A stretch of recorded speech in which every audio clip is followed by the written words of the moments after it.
everyone, welcome to today's episode where we are going to talk about sight unseen offers and purchasing homes sight unseen. First off, why would anyone buy a home sight unseen? I think that that's one of the number one questions that I get when I talk about this topic. And really, it is a growing trend because people are now tending to move much farther, a significant distance farther than what they had previously. Also, they tend to maybe work from home, and that gives them much more flexibility in being able to move across country. So what we have a lot of times are a buyer will come to a market, really like it and enjoy it, not find the home that they love during that visit, but after traveling all the way back to California, Oregon, Colorado, wherever, then their realtor, their trusted realtor, will do a little matchmaking and find the perfect home for them. But because the trend is that when the perfect property comes up, typically it's not going to still be there by the time you ask off from work, take the time to get a plane ticket, or the drive time to travel back to look at it before making an offer. So that is what happens. That is why we end up with sight unseen. Now, I personally believe that you should never buy a home sight unseen, right? But do I sell sight unseen? No, I don't. Because here's why. There are so many ways that I can get you into the home. And with technology now, you should never do a sight unseen. And I know that that's a little bit of a play on words, but the reason is now with technology, we can make you feel like you've been through the home. But there's some real strict guidelines that we utilize when we are doing a sight unseen home. So number one, if I get an offer on a property and the realtor has never contacted me before, I'm like, whoa, what is happening? And they're like, oh, they live out of state. They really like the property. They'd like to make an offer. That is a sight unseen. At that point, I do recommend to my sellers that we are not going to accept it in that scenario. What we would do, though, is we would press back and let them know that their realtor needs to do an on-site visit where they can FaceTime the buyer, shoot tons of videos for the buyer, and give the buyer an overview of the area. Because so often what happens is the realtor is also not from our market. They're 3 or 4 hours away. The buyer is in another state, and all they're doing is looking at the photos. And then the worst case scenario is they come the evening before for closing. They fly in, they drive here, they meet the realtor, and they find out that it's 6 miles of dirt road, and that there is a mobile home park right next door, and then there are chicken houses on the other side. Jill is laughing, but this has happened, not to my clients, because again, I never do sight unseen, and that the road has washed out because it washes out every spring, and they can't actually even get to the home to preview it the day before closing. So these are why you should never do a true sight unseen, and there's absolutely no reason to do a sight unseen again with all of the technology. So risks and considerations, obviously the potential pitfalls and issues that have not been disclosed because they're not disclosure issues. There's nothing that asks, is this 6 miles of dirt road? There's nothing that asks, are there chicken houses next door? There's nothing that asks, does the county road wash out every spring? So again, we've got quite a few things we can dig into here. One, working with a local realtor, those things should come up, and an ethical, reliable, local realtor is going to have those conversations with you. Those would not be surprises once you actually get here. Number 2 is misleading photos. I'm not huge on that because I don't think that most realtors do that. I don't think we really have that in our market.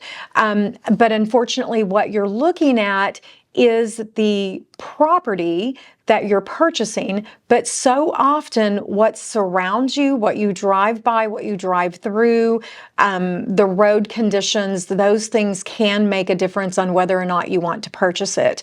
I remember during the pandemic, during the worst part of the pandemic, when we were wearing gloves and masks and all of the things just to walk into a home, there was the most absolute gorgeous home that came on the multi-list, and I was just blown away. And I immediately got in my vehicle, made an appointment, drove out to look at it, and it was absolute spot on, exactly what the photos showed. However, what it did not show is what was happening around it. And guys, it was really, really bad. It was properties that were probably worth less than $30,000, and this home was about $280,000. So you would never, ever have been able to resell that property based upon what was in the immediate surrounding areas. So sometimes it's not so much that the photos are misleading, but that you haven't done enough research to purchase the home. Now, things that you can do to mitigate, obviously request live tours. And I realize that if you don't have an iPhone, you're an Android user, which I don't know why anybody would be. I just lost half my viewers, didn't I? Anyway, there are still ways that you can make the technology work. Everything from an iPad to, I've had to do quite a few Facebook, not live, but Facebook Messenger, where we would dial into each other through Facebook Messenger and do that. Now, we've had a few occasions where the connection or the cell service was so bad that we were not able to do that. So in that scenario, my team and I, we have a rule that you have to send a minimum of 10 videos that are not the property.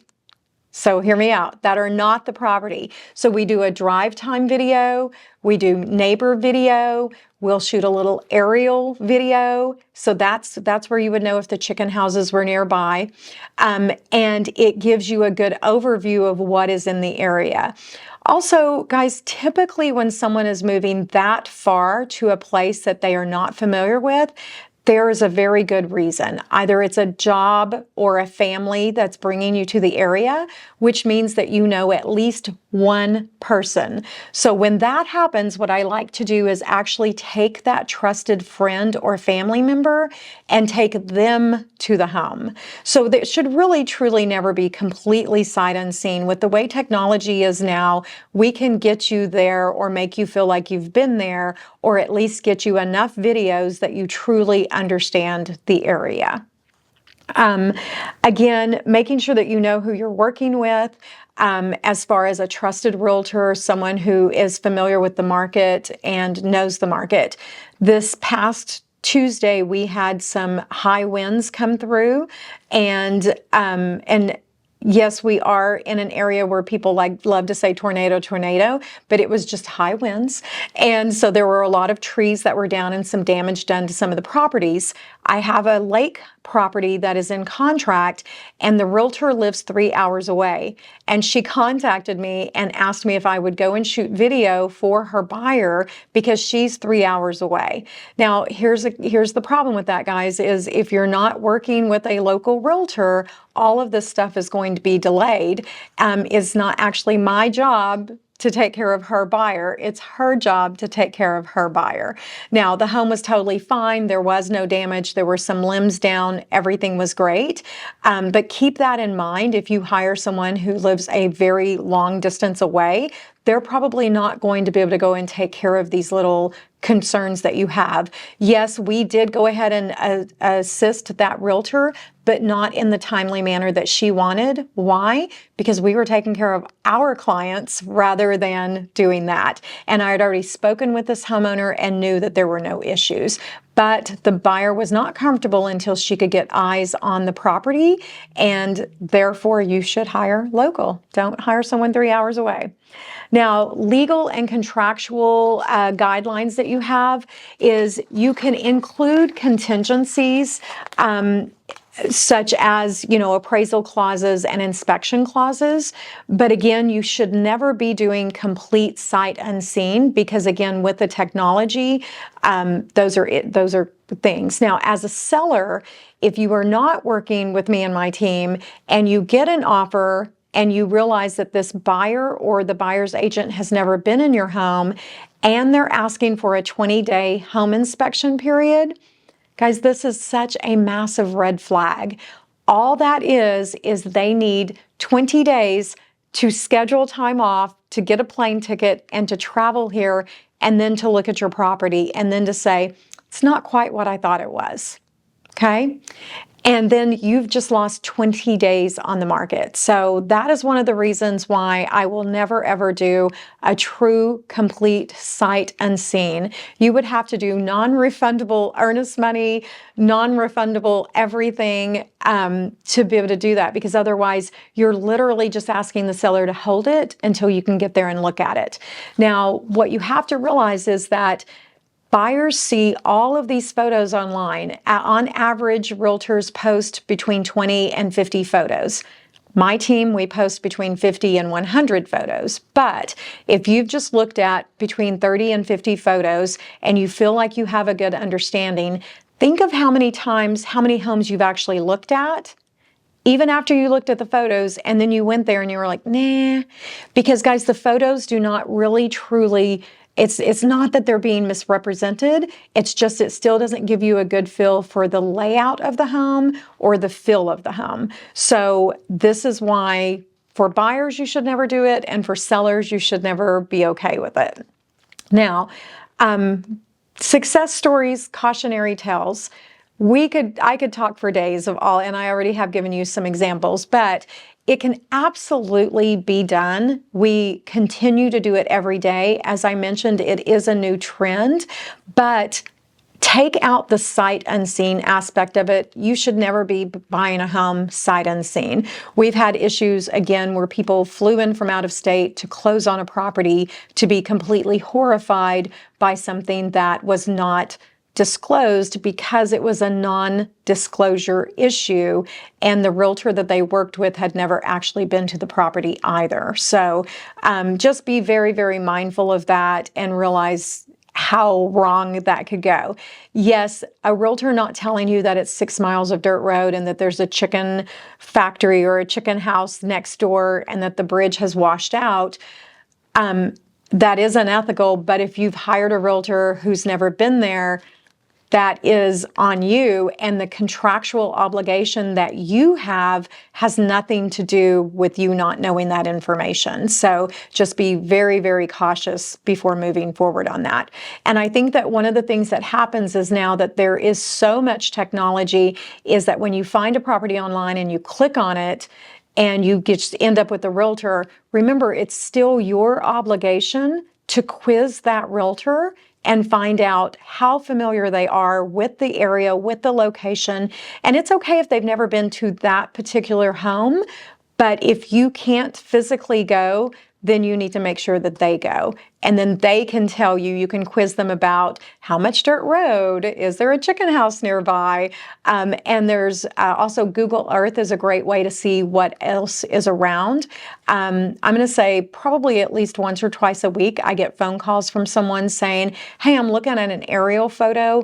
What is that thing that's 2 miles away, right? And 90% of the time I know, and sometimes I have to hop online and look at it and go, oh, that's the blah, blah, blah. So again, that's the difference of living here. If I don't know, I can quickly find out, as opposed to if I'm 3 hours away and I'm just guessing. So final thoughts. While purchasing a property that you've never physically been to can be super, super scary, if there is truly no way for you to physically be in the home, there are so many ways to mitigate the things that can go wrong. Number one way, only work with someone who is local and familiar with the area. Interview them and ask them questions about the area, and ask them to explain things that could be a negative about the immediate surrounding areas. If you drive a sports car, or a motorcycle, then you should ask, tell me about the roads.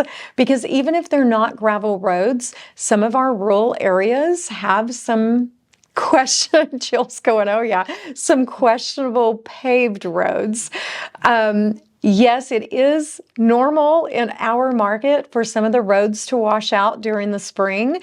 We have what's called low water bridges, also known as little car washes, where you just roll up and wash your car and then keep moving. And it is normal and typical that you may have to find an alternative route. And if that is an issue for you because maybe the other route is significantly longer or in poor disrepair, that could be a drawback for you. So these are things that as a buyer, you should be questioning if you are not actually physically able to on the property. Number one takeaway here is just don't ever purchase true sight unseen, because there are so many technological ways for you to see the property and to see the surroundings that there's no point in doing it. So work with someone who is familiar with the process and it could all work out great. Good luck, everyone.